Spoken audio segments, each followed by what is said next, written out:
cylinder, what you want to imagine is, if you're looking at the end of this thing, you got to imagine cutting that circle and allowing it to roll all the way out.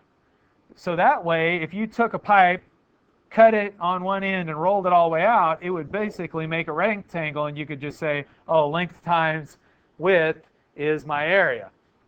But for a cylinder, this width many times is the diameter, or excuse me, the circumference all the way around the circle.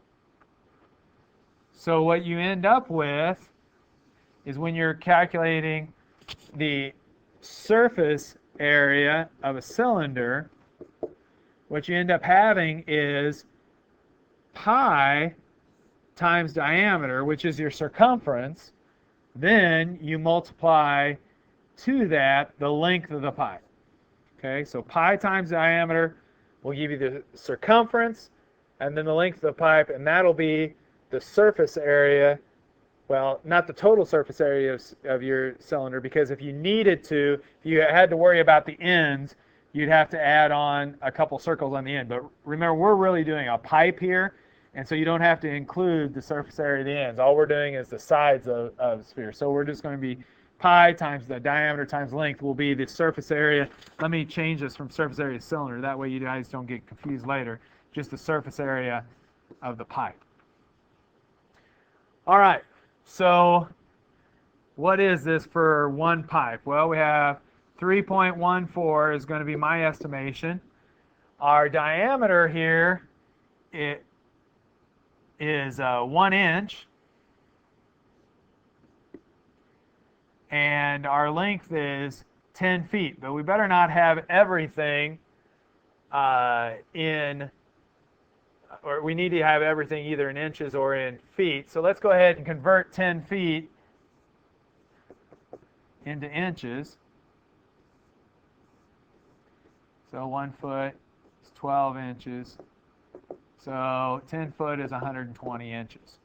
So 1 inch times 120 inches.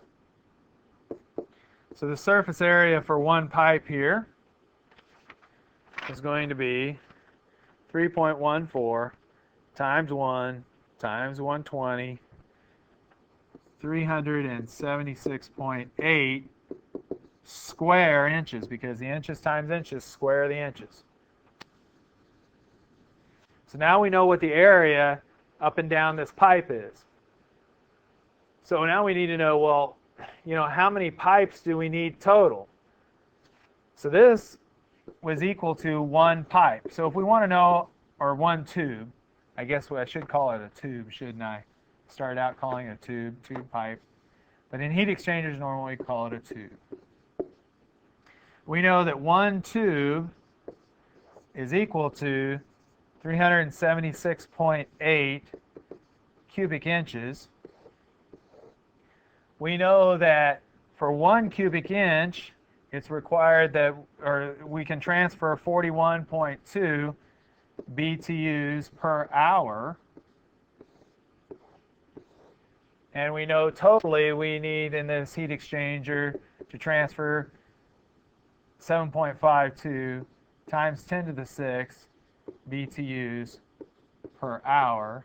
So BTUs per hour cross out, our square inches cross out, and that should leave us with how many tubes that we need. So going across the top, 1 times 1, we need to put in the calculator 7.52 exponent 6, divide by 376.8, divide by 41.2, and it turns out that this heat exchanger needs 484.4 tubes. Now, I asked, what's the minimum number of tubes? Can we have 0.4 of a tube?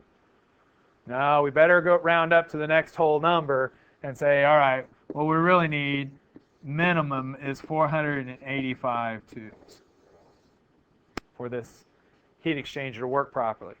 Now, just to give you a little outside story, we would never build a heat exchanger with just only 485 tubes and just barely make the minimums.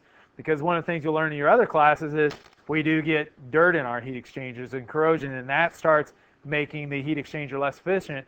And so we always add more tubes in the engineering at the beginning, so that as over time, as they get crudded up and they're not as efficient, we still have enough to transfer the heat that we need to. But brand new, 485 tubes would be enough to transfer the heat that we need.